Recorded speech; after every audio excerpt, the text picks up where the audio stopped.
নমস্কার, আমি প্রমিলার রান্নাঘরে তোমাদের সবাইকে স্বাগত।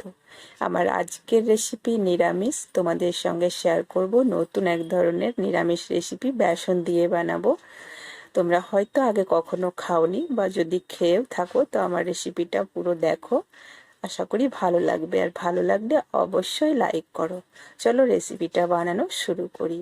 তো এই রেসিপিটার জন্য আমি কি কি মশলা নিয়েছি তোমাদের দেখিয়ে দিই। সম্পূর্ণ নিরামিষ নিয়েছি গোটা ধনে, গোটা জিরে আর গোটা শুকনো লঙ্কা। এগুলো ধুয়ে পরিষ্কার করে নেব।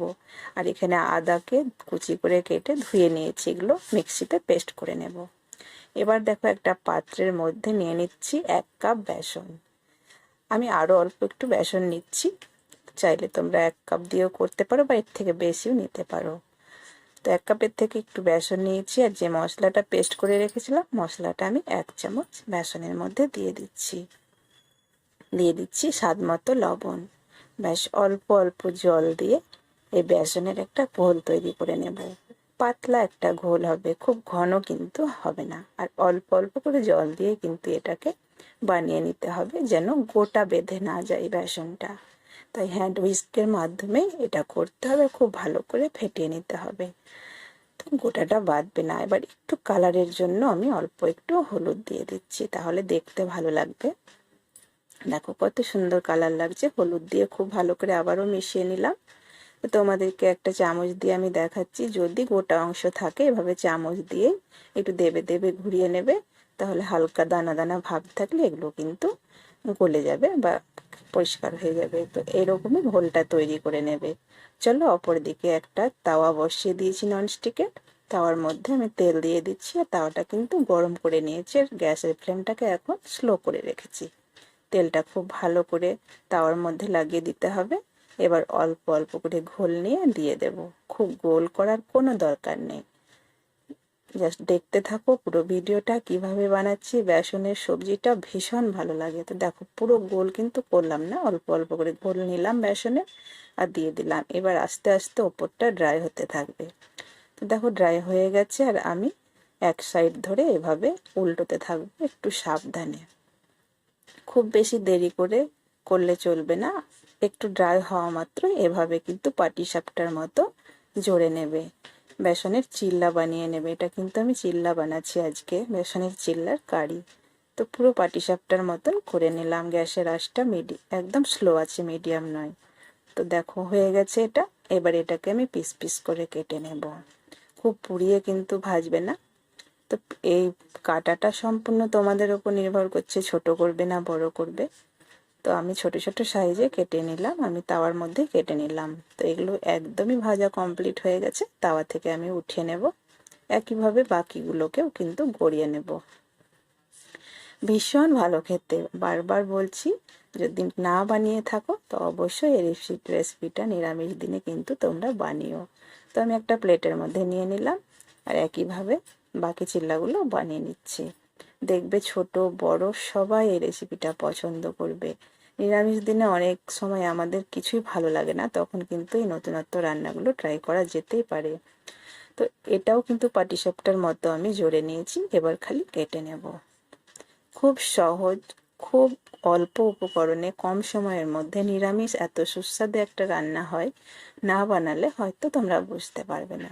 তাই বলছি, বানিয়ে সবাইকে খাওয়াও প্রশংসা পেতে। তো এগুলোকেও আমি একটু কেটে নিলাম, এবার প্লেটের মধ্যে নিয়ে নেব। এবার চলো মূল রান্নায় ফিরে যাই। গ্যাসের মধ্যে কড়াইটা বসিয়ে দিলাম। কড়াইটাও খুব ভালো করে গরম করে নিয়েছি। এবার আমি দিয়ে দিলাম সাদা তেল। সাদা তেলে রান্নাটা করব। তেলের মধ্যে শুকনো লঙ্কা, গোটা জিরে আর তেজপাতা ফোড়ন দিয়ে দিলাম। ফোড়নটা খুব ভালো ভাজা হয়ে গেছে, তাতে দিয়ে দিলাম হলুদ। এবার দিয়ে দিচ্ছি সেই বেটে রাখা মশলাটা, সম্পূর্ণ নিরামিষ হচ্ছে। এবার মশলাটাকে দিয়ে আঁচটাকে মিডিয়ামে রেখে খুব ভালো করে কষে নিতে হবে। আর এখন আমি 2টো টমেটো পেস্ট করে নিয়েছিলাম, দিয়ে দিচ্ছি। টমেটো আর মশলা একসঙ্গে খুব ভালো করে এখন কষিয়ে নেব। যত ভালো করে কষাবে রান্নার কালার আর স্বাদ দুটোই আসবে। এখন একটু স্বাদ মতো লবণ দিয়ে দিচ্ছি, নিরামিষ রান্না তো একটু চিনিও দিচ্ছি। একটু কালারের জন্য দিয়ে দিচ্ছি কাশ্মীরি লাল লঙ্কার গুঁড়ো। এটা কিন্তু ঝাল হবে না, কালারটা একটু ভালো হবে। সব কিছুকে একসঙ্গে খুব ভালো করে কষাতে থাকবো যতক্ষণ না তেল মশলা আলাদা হচ্ছে। একটু টাইম নিয়ে 2 থেকে 3 মিনিট মশলাটাকে কষিয়ে নেবে, দেখবে খুব সুন্দর লাগবে। 1 মিনিটের জন্য আমি ঢাকা দিয়ে রাখবো, একদম স্লো আছে। 1 মিনিট পরে ঢাকাটা খুলে নিচ্ছি। দেখো মশলাটা একদম রেডি হয়ে গেছে, তেল আর মশলা কিন্তু সম্পূর্ণ আলাদা হয়ে গেছে। এখন কিন্তু জল দিয়ে দিতে হবে, যতটা গ্রেভি রাখবো ঠিক ততটাই জল দিতে হবে। তো খুব ঝোল ঝোলও ভালো লাগে না, আর খুব শুকনোও ভালো লাগে না, সেই আন্দাজে জলটা দিতে হবে। জল দিয়ে দিলাম, দেখো ফুটতে শুরু করে দিয়েছে। এই অবস্থায় একটু স্বাদ বাড়ানোর জন্য দিয়ে দিলাম কাসুরি মেথি। কাসুরি মেথি দিয়ে খুব ভালো করে ঝোলটাকে আবার একটু নাড়াচাড়া করে নিলাম। আর এখন দিয়ে দিচ্ছি আমি বেসনের চিল্লাগুলো। খুব ভালো মতো ফুটে উঠেছে ঝোলটা। তো খুবই সুন্দর একটা রেসিপি, সহজ একটা রেসিপি। তোমরা পুরো ভিডিওটা দেখো, স্কিপ করো না। ভালো লাগলে লাইক শেয়ার করো, আর আমার চ্যানেলে সাবস্ক্রাইব না করে থাকলে চ্যানেলটাকে সাবস্ক্রাইব করে দাও। প্রত্যেকটা চিল্লাগুলো দিয়ে দিয়েছি, খুব ভালো করে ঝোলের সঙ্গে ডুবিয়ে দেব। আর আঁচটাকে একদম সিমে রেখে ঢাকা দিয়ে 1 মিনিট মতো রান্না করে নেব, তাহলেই রেডি হয়ে যাবে। লবণটা একটু চেক করে নেবে। তো আমি ঢাকা দিয়ে দিলাম, আঁচটা সিমে আছে কিন্তু। 1 মিনিট পরে ঢাকাটা খুলে নিলাম। দেখো এত সুন্দর গন্ধ বেরোচ্ছে, তোমরা হয়তো না বানালে এই গন্ধটা পাবে না। ভীষণ সুন্দর, একদম রেডি হয়ে গেছে বেসনের সবজি। গ্যাস অফ করে দিলাম, এবার পরিবেশন করছি। তা আবারও বলছি, ভালো লেগে থাকলে কমেন্টে আমাকে জানাও। আর আজকে রেসিপিটা আমার কেমন লাগলো তোমাদেরকে সেটাও কিন্তু কমেন্টে জানাও। বাড়িতে বানিয়ে খাওয়াও, ছোট বড় সবাই পছন্দ করবে। নিরামিষ দিনে কিন্তু এই রান্নাটা পেলে আর কোনো কিছুই লাগবে না। আর আমার চ্যানেলে যদি নতুন হয়ে থাকো, চ্যানেলটাকে প্লিজ সাবস্ক্রাইব করে দিও।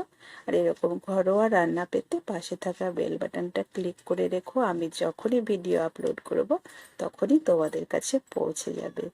আর লাইক শেয়ার করতে ভুলো না, তোমাদের একটা লাইক আমার ভিডিও বানানোর আগ্রহ কিন্তু বাড়িয়ে